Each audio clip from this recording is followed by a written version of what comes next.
आणि मी 2-3 वेळा क्रॉस केलं. पहिल्यांदा माझा मास्क ऑलमोस्ट एक अर्धा मिनिट मी 30-40 सेकंद बंद पडायचा.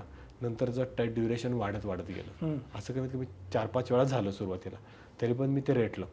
नंतर शेवटला मला 2 स्ट्रोक खूप भयानक बसले आणि असं जाणवलं की आता मी मरणार आहे.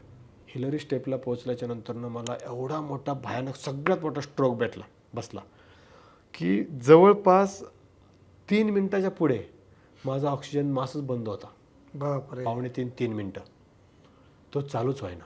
लिटरली सांगतो, मला माझा मृत्यू हा अक्षरशः दिसत होता की बास लहू, आता तू काहीच करू शकत नाही आहेस, तू आता मारणार आहेस. तुझी फॅमिली, तुझं गाव, तुझा जिल्हा, तुझं शहर, तुझं राज्य, सगळं मला, माझा देश, मला ज्यांनी ज्यांनी मदत केली सगळं मला माझ्या डोळ्यासमोर दिसत होतं. आणि असं जाणवत होतं की यस, आत्ता आपण संपलेलो आहोत.